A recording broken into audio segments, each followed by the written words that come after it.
We are back, and one thing that Donald Trump and Hillary Clinton seem to have in common is that they do not like the news media. Now, Clinton is adjusting to Trump's media strategy. She's hitting Twitter big time. Have you noticed this in the past few days? And she's calling into news shows on the phone like he does. I guess she says, well, if he can do it, so can she, right? She's also ramping up her attacks against him, unleashing a direct assault yesterday, accusing him of running Trump University as a scam. She says, watch this. Trump and his employees took advantage of vulnerable Americans. This is just more evidence that Donald Trump himself is a fraud.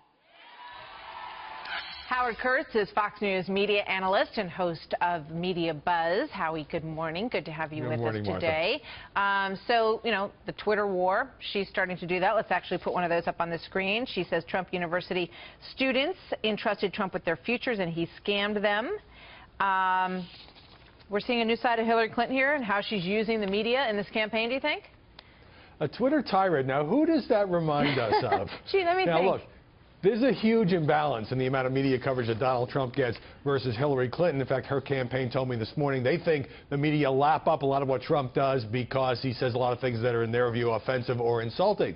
But Hillary Clinton has given far fewer interviews and has a very cautious style. But now, as you mentioned, calling into a couple of cable news shows, that's a Trump specialty, going on Twitter and hitting him hard on this question of Trump University and the lawsuit and the allegations there. I think that the Clinton campaign is belatedly starting to adapt to a media environment in which there is a real imbalance between the two candidates.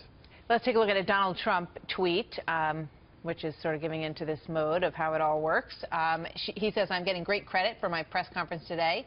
Crooked Hillary should be admonished for not having a press conference in 179 days. We just talked to Eric Trump earlier about this. The one thing you can clearly say is that even though Donald Trump seems to go after the press in a pretty big way, he talks to them all the time, Howie, and she simply does not. Even though she claims that she does, it's often in a softer environment and a much more regulated one.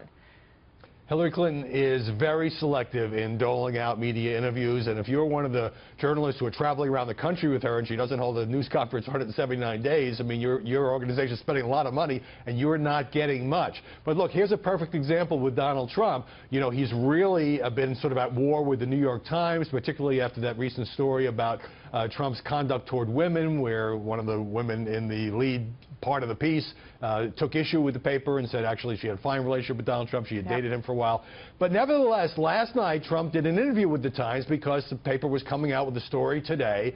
A preview of Hillary Clinton's speech where she's going to attack Trump as dangerous on foreign policy, but he got into the story. He didn't have a spokesman do it. He didn't put out a statement because he knows the value of having his voice in these stories, whether it's to rebut what she's saying or whether it's to drive his own message. Yeah, she is using some adjectives like he has so successfully over the course of eliminating the rest of his 17 GOP candidates who wanted to get the nomination that he got. Can she do that? She calls him loose cannon. She calls him a scammer. She calls him dangerous. She doesn't attach them directly to his name like he does. He calls her Crooked Hillary over and over and over again. Can she out-Trump Trump, do you think? Well, it's certainly true that 16 Republican candidates tried, and they're all now gone. I think given Hillary Clinton's style, a softer, more policy-based style, it will be hard for her to win an insult war with Donald Trump, but I guess she's pivoting now to the general election. She's looking past California and Bernie Sanders on Tuesday and trying to compete there. But, the media bears some responsibility here. I mean, yes, Trump makes more news, and let's face it, he drives more ratings. I mean, there was an incident last week where Hillary Clinton gave a speech to a union group in Las Vegas. None of the 3 cable news networks carried it live, but they all had pictures of an empty podium in Bismarck, North Dakota, and the banner said, awaiting Donald Trump's speech. So that was considered more newsworthy than an actual speech by the presumed Democratic nominee. So I think we have to examine what we're doing, because even though Trump gives more interviews and more access and all of that, we have to be careful that we don't appear to be tilting by doling out the media oxygen too much to one candidate in this race. Point well taken. Howie, thank you very much.